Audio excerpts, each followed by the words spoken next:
Hey everyone, today is a Dear Katie episode, and if you're listening while folding the laundry, sitting in your car, or taking a walk because it's the only quiet 5 minutes you've had all day, I want you to lean in a little closer. Because this one is for the partner who's been doing all the work, the therapy, the reflection, the emotional labor, and quietly wondering, how much longer can I keep doing this alone? And maybe even more painfully, what if I grow and my partner doesn't? That's exactly where today's letter takes us. So go grab a warm drink and let's dive in.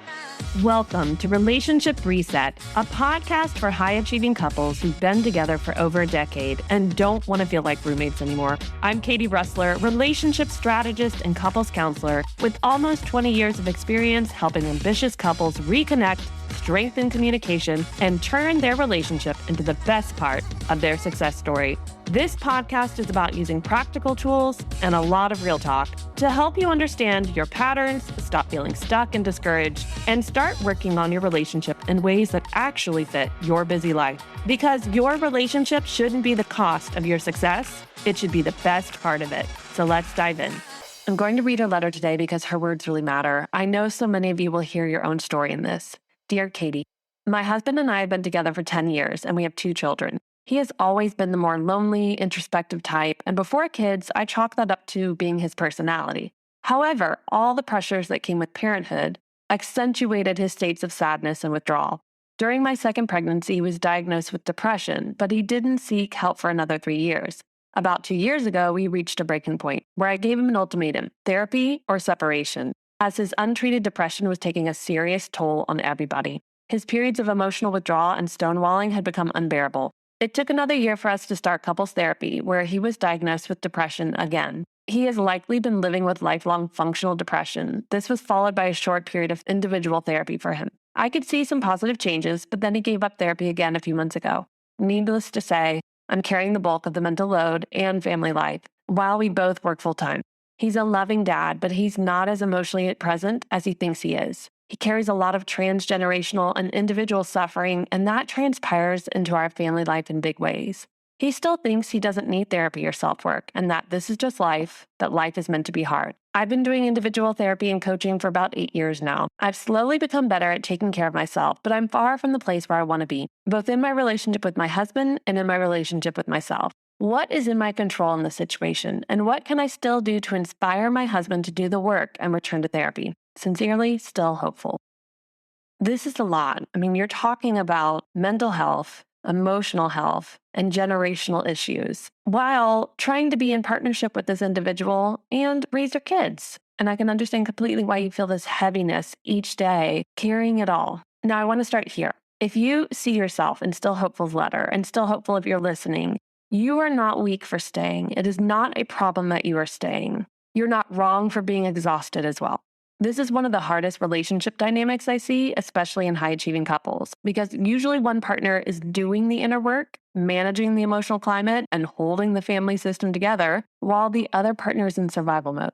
And when depression is part of the picture, especially long-term or functional depression, everything gets more complicated. And depression in men shows up differently than it does in women. We don't talk enough about that. See, we're not talking just about motivation or willingness. We're talking about nervous systems, shame, hopelessness, and identity. So let's slow this down and talk about what's actually in your control and what isn't. The first thing, you cannot make someone want to heal. I know this is the hardest truth and one that we wish we could motivate our partners towards. You cannot love someone into therapy. You cannot explain someone into self-awareness, and you cannot suffer long enough that they finally decide to change. And if pressure worked, it would have worked by now. If explaining, if encouraging, if anything like that worked, it would have worked by now. Depression lies. It tells people this is just how life is. Nothing really helps. Why bother? So when your partner says life is just meant to be hard, that's not a neutral belief. That's a depressive narrative. Understanding that can create compassion, but it does not ease the impact on you or your children. This brings me to my next point. You can stop carrying the relationship alone. Here's where a lot of high-functioning partners get stuck. You start to believe, if I'm just the one who does the work, if I'm the one who stays regulated, if I don't ask for too much, if I hold it together. But relationships don't heal through one-sided emotional labor. Over time, what happens is you become the emotional manager, the nervous system regulator, and the parentified partner. And resentment quietly builds. You probably know what I'm talking about. That resentment that builds up where we just go, why can't you get yourself together? Why do I have to be the only adult in the home? One of the most powerful shifts you can make is this. Stop organizing your life around what keeps your partner most comfortable and start organizing it around what keeps you emotionally healthy. That doesn't mean leaving. It means rebalancing. Here's a reframe I want you to sit with. Inspiration doesn't come from pushing. It comes from clarity. Pressure says you should, you have to, why won't you? Boundaries sound like I care deeply about you and I need more support to stay connected. I'm not debating whether therapy works. I'm sharing what I need in a partnership. If nothing changes, I need to make decisions about how I protect my emotional health. That's not an ultimatum, by the way. That's just honesty. See, growth will change the relationship one way or another. This is the part that not a lot of people talk about. When one partner grows and the other stays stuck, the relationship will change. Sometimes the other partner rises. Sometimes clarity replaces hope.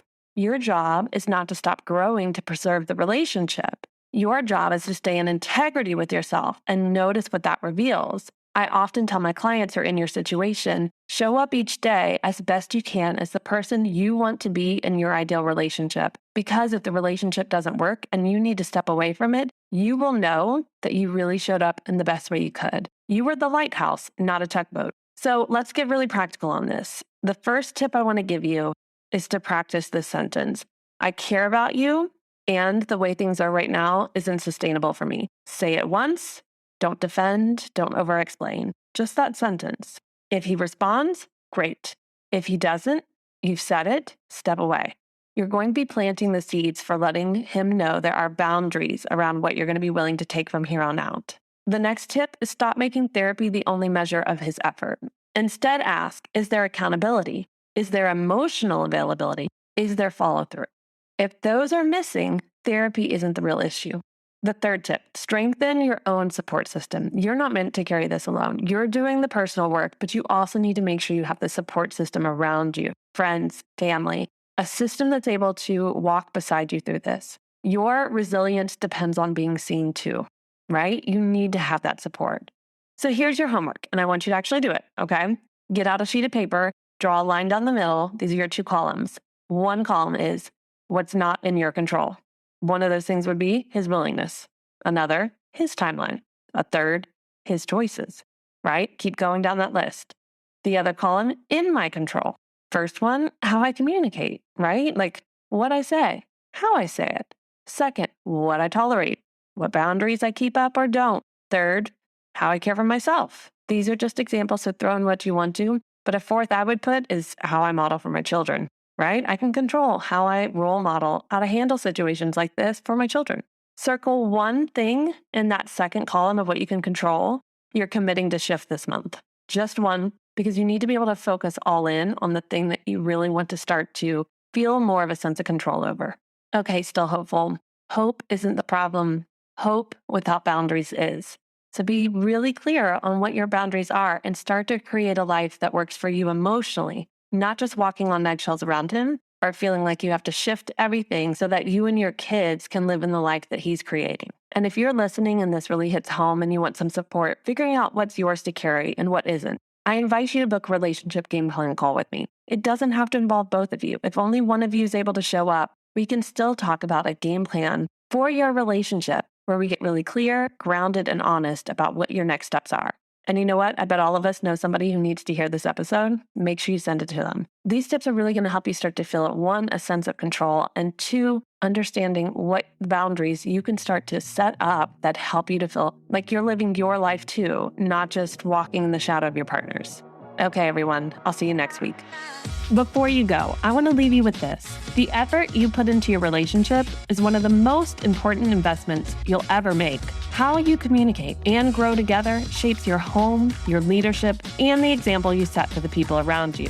Relationship work is truly legacy work, and it quietly impacts more lives than we often realize. If this episode resonated, consider sharing it with someone you care about, a partner, a friend, or another couple who's building a full life life and want their relationship to be the best part of it too. And if you're enjoying these conversations, make sure to follow or subscribe to Relationship Reset. Leaving a rating or review also helps this message reach more couples who are ready to grow with intention. I'll see you next week.